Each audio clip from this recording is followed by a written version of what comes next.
Ladies and gentlemen, welcome to another exciting edition of Our Bleepin City. I'm your host, Mikey2Gunzz. I know it's been a while, but I'm back with my main guy from Indiana, my co-host Lance today. I'll bring him in a second, but we are going to be trying to bring you guys a lot of shows every week. Usually on Wednesdays, we're going to shoot for that. We might do some live shows. We'll get some really exciting things in the works. And the new format, I know a lot of you guys. It's a fast-paced ADD world, so we're going to be trying to keep it to 20-minute shows. We're going to try to cover all four sports, all four of the majors, and some of the major college ones because we got some college teams around here that are now on the up and coming. So, with that being said, let me bring in my man Lance from Indiana. Lance, what's going on? Are you ready for this new format? I am ready. Of our Speed dating. My man. Yeah, exactly. Speed dating, baby. So let's you have to cut me and you off because we'll talk for 2 hours. We really will. We're just having so much fun doing it. We really could do it. So jumping right in, throwing everything right into the water. We've got the main thing going on here in Boston, which if there's a panic alarm sounding DEFCON thing, that's kind of getting up to like DEFCON 4 or 5 now. Is the Boston Red Sox. We had today's game, which has been a microcosm of a whole season.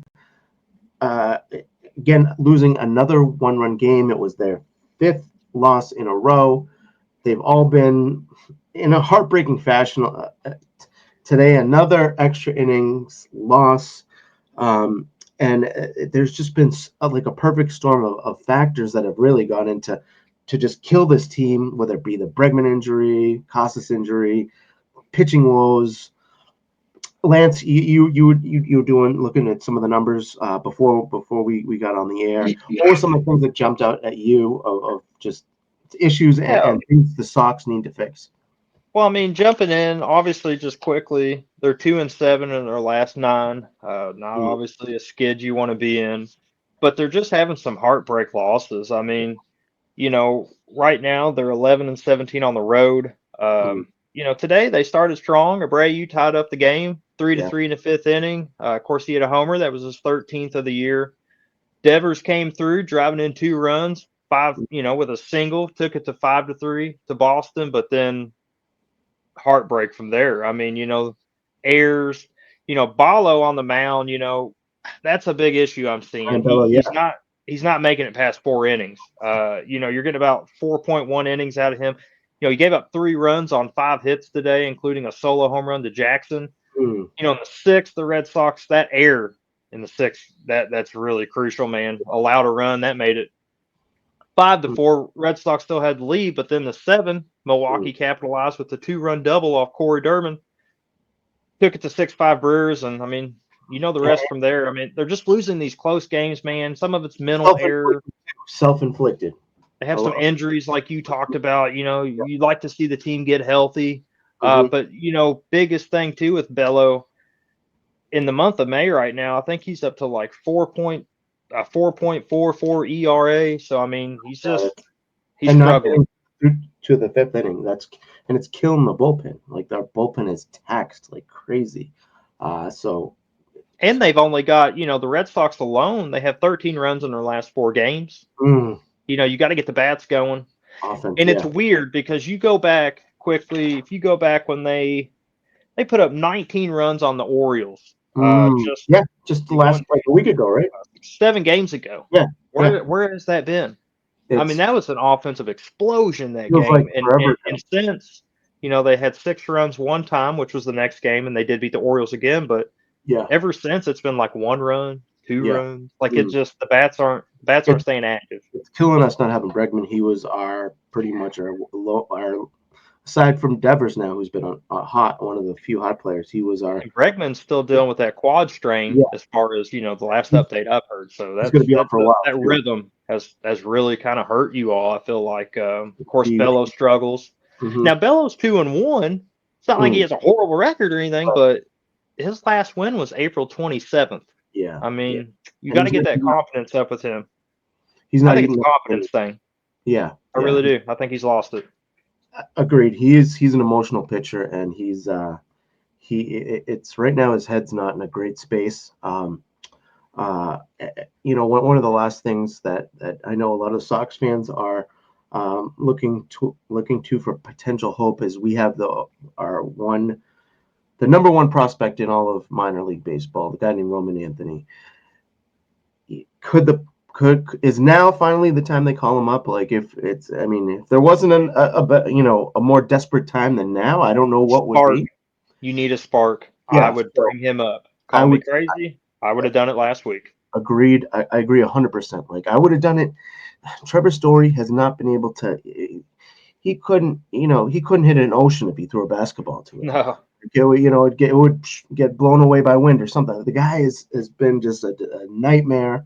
They signed him for $140 million a few years ago. He's been injured all the time. He's been a liability at the plate the whole year. The guy's just he's hot garbage right now. So, with the Red Sox, I'd say that's what they got to do. They got to bring up If anything, just to try to get a spark. Exactly. Because when you bring up somebody from the minors, they're going to be motivated. They don't want to get sent back down. He's probably going to bring some high energy to that ball club. Maybe everybody will kind of suck into that, and it goes from there. Baseball is such a weird sport, man. It's unlike any other sport. It just takes one game to get you right back on track. You might rip off 10 of your next 12. It just takes one positive movement, and I'm with you. Bring him up. What do you have to lose? It's a game. It's momentum. You see all these winning streaks, 5 in a row. It just feels like now the team's on a bad slope, and it's snowballed. And I mean, you had mentioned it before we got on air, and I was shocked. The Sox are now 10 games out of the division. It's shocking, dude. The wild card, but 10 games feels like a lot. I really have a little bit more expectations. I think a lot of people did for the Red Sox, and looking forward a little bit. You got the Angels coming up, so you're limping back to Fenway, so you get back to Fenway. Yeah. And the Angels coming off 2024 had injuries galore. Mike Trout's on a 10-day IO with a knee contusion. Anthony Ridden's out with hip surgery. Yep. Angels pitching staff is banged up. I mean, this is a get right series in my mind. If there was a right team, now. Aside from the Colorado Rockies, if there was you can play them every other week. Yeah, right. Or you can play these guys. I mean, or them too. Reds.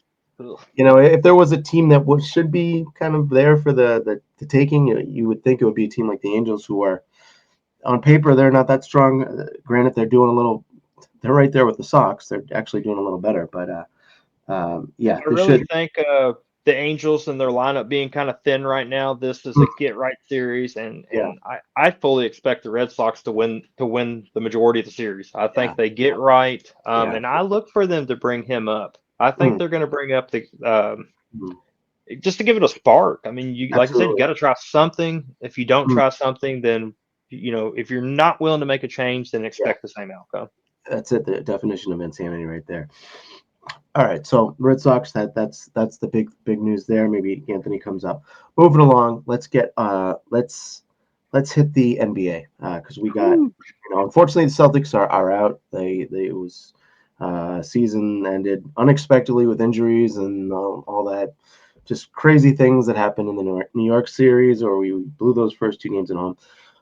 Prayers for Jason Tatum. I'm a Duke fan. I hated seeing that happen. The worst. I want him to come back better than ever, and being that he's part of the brotherhood, all my Duke fans out there, he'll come back. He'll be better. Yeah, I'm with you, man. And it's funny because now the Knicks, people in Boston are now relying on you guys, the Indiana. I know Indiana's not your first team, but you are in the country, and you. What's the excitement level like over there? Huge. Really? You've got dads ripping out the old yellow, white stain, Pacer hats when Larry Bird coached them. I mean, you got the dads out in their New Balance shoes. They're feeling themselves here in Indiana. I always joke on Mad Dog, we're the 94 silent coming for the Knicks, and that's the 94,000 farmers in Indiana. And get your popcorn ready because 20% of it comes from Indiana. So it's Hicks versus Knicks. I know you all probably seen the shirts on Twitter. I haven't This seen. series should be over. We Yeah. should have swept them. Mhm. They got lucky they won game 3. You know, the Pacers blew a 20-point lead. They were up 20 late in the third. It's just like in the And Boston series. yeah, and Mm. the thing about these Pacers is the Knicks focused so much on the Celtics, they forgot they had to get past the Pacers. And they're not built to beat these Pacers. I'm telling you, these Pacers are almost like a weird version of the Warriors.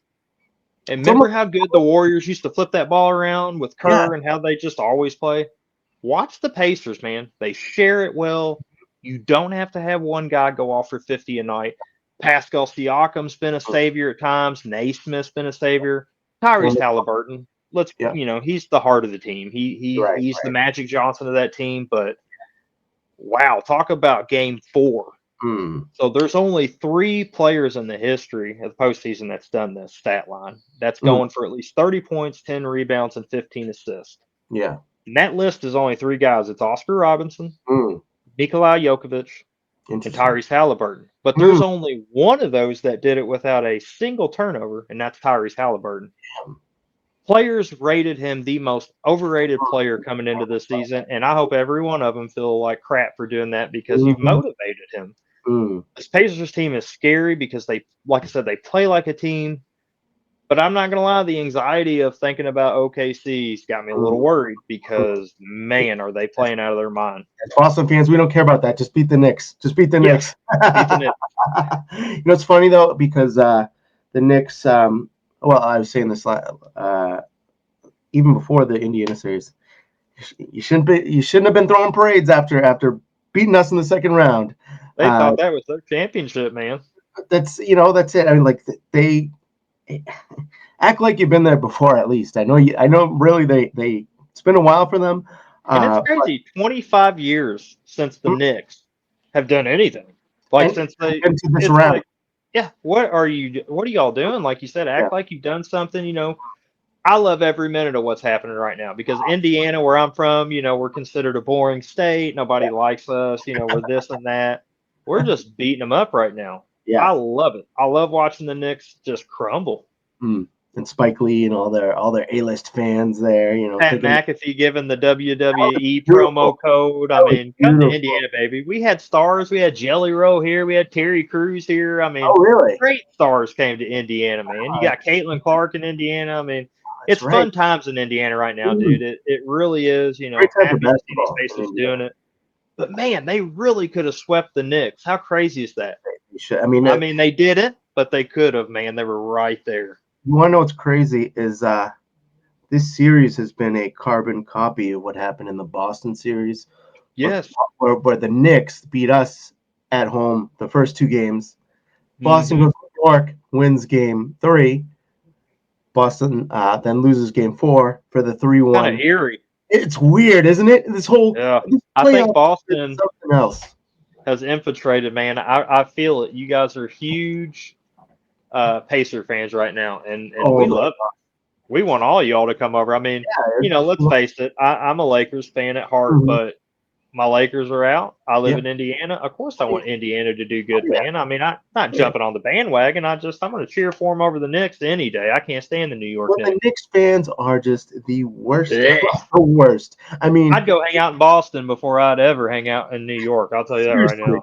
I mean, from cheering the Tatum injury when he tore his Achilles to the garbage to throwing a trash bag at the guy wearing the Halliburton jersey.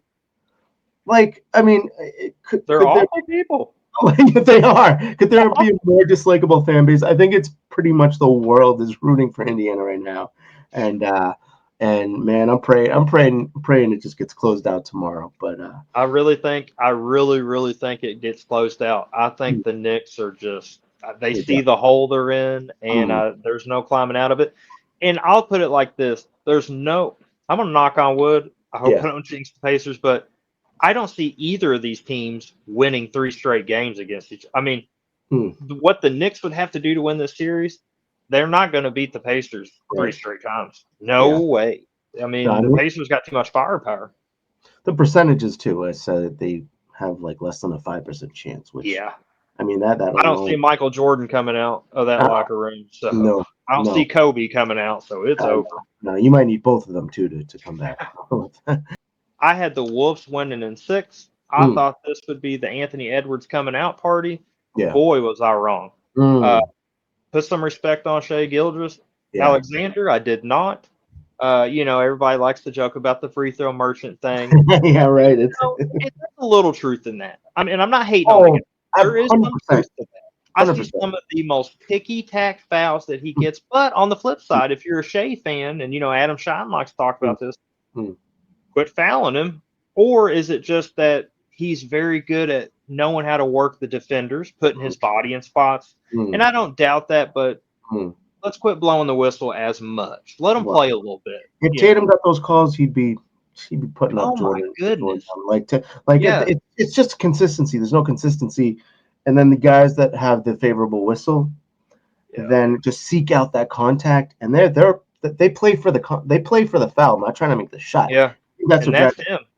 That drives he plays like Harden did. Remember those couple of years when Harden would just dribble, step back, and get you to jump into him for a three? That was all his.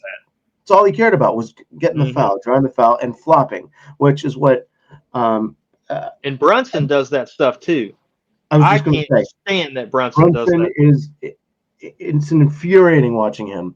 And he's tough. I'm not going to take anything away from Jalen. He's a very tough player. But I hate that flopping like a fish, man. It takes the rhythm out of the game. It pisses fans off. It does. And they're trying to really fool the refs. And it's like, there's just a bad karma to that. Just even one of the replays the other day, he takes Halliburton's arm and he pulls it up into his own face and then flops like he just got like. Just, like, what are you doing, man? And that's why the casual or the NBA person that doesn't like watching it, that turns them off. They don't like that, and I get it. I mean, I'm an NBA junkie, so I can figure out ways to try to ignore it the best I can. But sometimes it does control the game. It's like, man, these refs are changing the flow of the game. There's no consistency. The regular season was called one way. Playoffs have been, for most of it, it's been really physical, and they haven't called a lot. And there's Celtics found out the tough way. We got beat. It was like a hockey season out there. We got the crap beat out of us. Not a lot of calls. And then you got guys like SGA and Brunson. You blow on them, and it's a foul. There's a draft in the building. Someone opened a window, and they're reviewing a play for a flagrant. So I think that definitely is infuriating. So that would be nice to see. You guys take care of business tomorrow and just make Twitter great again. Is what I want to say, because Knicks fans have really made it terrible. It always kills me when I hear the Knicks fans complain about foul calls by the refs. It's like, you're all one of the last teams that should be talking. They are the golden child of the refs. Like, all the refs, the ratings, Adam Silver, they are. I mean, I was talking to a friend of mine. The Knicks fans and the Lakers fans complain some of the most about. Okay, sorry, Lakers. I know you like the Lakers. Oh, I see it. But the whistle is definitely in your guys' favor, and there's a lot of complaining going on. At least if you're going to be getting the whistling, don't complain about it so much. Yeah, it gets exhausting. Even being a Laker fan, I mean, LeBron's 260 pounds or whatever. Like, I mean, unless Shaq's out there giving you an arm, dude, you're not getting fouled that hard. Quit flopping. You know what I mean? You're huge. I don't want to see you on the ground, dude. You're big enough to go start tight end for the Colts right now, LeBron. Like, come on. Facts, man. Facts. Speaking of LeBron real quick, I just want to get to this one point. You had mentioned that LeBron potentially wants to play another 2 or 3 years so he could be the first player to play with both of his kids. Yeah. Which is insane. What are your thoughts on that? Time. I mean, Father Time, I will say, being a huge Kobe fan, sometimes I get jealous because it's like, man, if Kobe would have never got hurt, the Achilles, the fingers, the knees, all the stuff he did, like, what would his numbers have looked like, Maybe I'm in the minority. Maybe I'm not. This might be a controversial thing to say. I'm ready for LeBron to leave. I am ready for post LeBron. I want to start with Luka and start building this team around him. I'm just tired of what comes with LeBron. Yeah. It just gets exhausting. I mean, I'm thankful we got a title. A lot of people say, well, it's the bubble title, whatever. We still got Yeah. one, but I saw It's your so team. many Your players team. It's a title. It doesn't matter. Yeah. get ripped away, to get Mhm. LeBron. We don't have Ingram, we don't have Lonzo, we don't have Rand, all these different pieces we had all these different years. And now it's like LeBron's due to make, I think, 52 or $53 million in a salary cap driven league. That's That is crazy. stupid, man. That's it. Any economic person with a common sense mind Mm, would tell you you don't pay somebody his age yes. that kind of money. Right. You just And don't. LeBron All of has our money. all the power. He's got the option. He's Yeah. the one that calls the shots. The guy could not be holding a gun to the head of that team more. No one than that guy, because he's completely dictating what they And do. that's where I look at Boston. I get jealous. You guys are such a good run organization at times. Yeah. They don't do stupid stuff like we Right. do in LA. Right. But Right. then if you're not a Lakers fan, you think, well, then you guys get Luka somehow. Like it's like you all get lucky and you just Luka buy considered. players and you're Yes. spoiled. Yes. Yes. Boston does it the right way. The Lakers just buy players. You know, Like I felt like you guys have always done it the right way and we just pull out our checkbook. you know, it was crazy because we talked off air about the conspiracy theories, with now that the Mavs somehow got the number one pick after making the questionable trade, Backdoor and, deal. Call and it you what say it is. no, you say there's no way, and then you start to look at all these little like factors or just random tidbits of info. I mean, the one of the ones that got me was I think it was the last four major big trades to LA of superstar guys like um, um, uh, Anthony Luca Davis, or Davis. Luka Davis. Um, the last four trades that LA has made, and kind of weird, kind of head scratching trades like that, the team that traded the big name player to them got the number one pick in the draft. Sometimes Crazy, it's not a conspiracy. You just got to look at crazy, the facts. crazy. Like, what are the chances of that? Like you think got a better chance of hitting the Powerball? Like My thought process is, Nico made the worst trade in the history of the NBA and still has a job. Oh, yeah. wait. Probably Mm, because they were like, hey, we mm. need LA to be a powerhouse. That's We it. need Boston to be a powerhouse. We need these Yeah. two cities to be something. The Hmm. Lakers, we don't really know where they're going right now. Hmm. Oh, we're going to give them Luca. That's it. Just Yeah. take it, Nico. Let the fans boo you because guess Hmm. what? You're going to get Cooper Flag. And that's That's it. exactly what And I you're think. gonna keep your job. I mean, it Oh, just doesn't make sense why you yeah. would trade Luca. Don't give me the hookah beer stories. I don't care if Luca smoked crack before the game. If he's out there scoring what he does and doing what he does, he got you to the finals. Mm. How are you Hey, going the to crack might complain help him about lose weight. that? Yeah. Maybe that's his off-season workout right Right, now. right. Moving it along because time is flying by, flying by. We'll quickly touch on the Pats, and a little tidbit on the BC. But the Pats have now, they got their the off season workouts with the players. Most of the players in town. Vrabel is there's a different vibe with Vrabel now, at the helm. We got guys, a lot of excitement and a lot of new expectations this Yeah. year. And you had pointed out, when we were talking earlier, Pats, they're looking to potentially. I mean, the over under I think is 7.5, Seven and and a half, yeah. looking like if I was a betting guy, I would hammer the over because strength of I have schedule, faith not in this team. week schedule because last place schedule, Mm-hmm. and you brought in a lot of guys. You brought guys like Stephon Diggs. Stephon Diggs, huge weapon now for Drake May. That's it. Like you got the new And offensive Drake line. May, you're hoping he keeps taking positive steps. Yeah. And like you were getting ready to say, I think, with Mm, Vrabel there, you just brought one of the toughest, as Pat McAfee would say, some mm, bitches that you could have brought. mm. How better to bring the culture that he's bringing? He knows that locker room. He knows Yeah, that field. He knows yeah. your fans. And Inside we out. forget, we don't forget, but, when he Mm, was with the Titans, 3 playoff appearances, he yeah, won the AFC title twice. I'm a big Colts fan. yeah. He won our division twice. AFC Championship game in 2019. Then he upset Bill Belichick, remember, in 2021 when he won Coach of the Year. They went 12-5. You know, He's there. he's Yeah. going to bring a toughness to you guys. I feel like you've been missing a little bit. He's going to be great for Drake May's mental, I feel like. Yeah. And then you mentioned Stephon Diggs. I mean, that's going to be Drake May's favorite new Ferrari there, buddy. I mean, I think they're gonna link up quite well. When was the last I time look for y'all's defense. number one receiver like him? It's been a while. I look for Vrabel to get that defense rough, tough, and gritty. I don't know how long it'll take him. I feel like you guys, within his first 2 years, you're going to see huge improvements, even from year 1 to 2. Like he doesn't play around, dude. He comes in, he means business, and your all's fans are ready to start beating the crap out of everybody again. That's you know what, it's with the Pats, that 20-year run that we were on, it feels like it's been decades since we've been to the playoffs because we were so used to going every year. Yeah. So it's finally a realistic like possibility this year, which hasn't felt like that in a while. I like your over though. I love the over. Finally, to wrap things up, the other football team around here that we didn't get a lot. It was not a lot of college football talk before Bill O'Brien came here, but after last year and this offseason with pulling in some of these recruits, 2 Alabama recruits.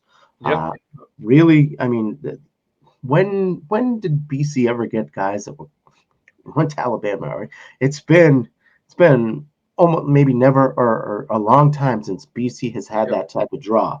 There is a lot of excitement this year for BC. I know you even were looking at it, and it was the over under for wins 5.5 seemed a little low. Like this season, this could be like a really breakout season for BC and to do some special things. And Bill O'Brien, just like Vrabel, it's so funny you're a Patriots and Boston College guy because you got 2 idols of yours, I'm sure that are getting there. Bill O'Brien brings a toughness to his teams as well. It's a no nonsense kind of approach. I think where Boston College is going to rely on, just because of who their coach is, they're going to want to bring a hard-nosed defense. He typically, like you were talking before we got on here, he loves his tight ends. Yes. And he loves his running game. I think you guys were somewhere around 166 yards a game last year. You were 5-2 at home, so it's a tough place to win, when you go into their house. Now, replacing Donovan, who was your all's leading sack guy last year. Tied the BC record last year, 16.5 sacks. That's something you hope somebody can step up and ease that, or maybe 2 guys can step up. I mean, it's hard to say, hey, go get me 16.5 sacks, but maybe 2-3 guys can kind of fill that void. Dylan, of course, the quarterback from Alabama, 4-star. People forget he, O'Brien had recruited him to Bama. So that connection right there tells me I think Dylan could be the starting quarterback there. Now, I know you got Grayson James returning. No disrespect to him. Maybe he wins it. But 2 kind of raw guys. Neither one's really coming in with like I'm going to win this. I'm going to win this. It's going to be a battle. And I think Jeremiah Franklin at tight end, junior, I think he's kind of set up to have a pretty good year. So we'll see. Yeah, it's it's a really great point about Bill O'Brien's Alabama connection and how he leveraged that for these guys he recruited there. He had that relationship when, normally these guys would have probably never even had BC at all on the radar. So Bill O'Brien has done so much in a short amount of time, just with the name record, his past coaching pedigree, his name recognition, and his connections from Alabama is doing some things that we haven't seen here up in BC in a long time, if ever. Hammer the over 5.5. Agreed. And like you said, it should be some interesting battles. And that it's going to be earned. Whoever plays the best in camp will win. For example, the quarterback job. You got a guy like Grayson James who did an amazing job last year coming in after Castellanos, who was projected to be the starter the whole year, got injured and transferred. And James, and I had a chance to talk to him and interview him when I was down there last year. Great kid, perfect mindset of just wanting to win. There's no ego there. And that's why I say it'll be a battle. James might just as well. Maybe he's improved a lot this offseason. We don't know yet. he did, and he improved so much last year in the short sample size that he had. So it's going to be really Pulling interesting for him. Yeah. to see the battles that are going to go on this year.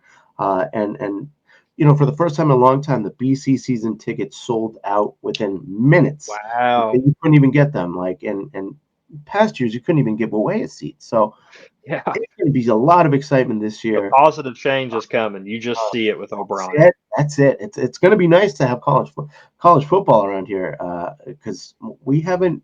This is a big you're also pro sports pro town. town. Yeah. It's going to be watch out ACC. This BC's coming for you. So It's gonna be tough. yeah. So like you said, hammer the over. But with that being said, we have hit our mark. But Lance, it's great getting the show back going with you. We're gonna try to do this every week. I look forward to having you back. We'll be lucky enough to have you back next week. Yeah, appreciate it. Yep, I'll be back. All right.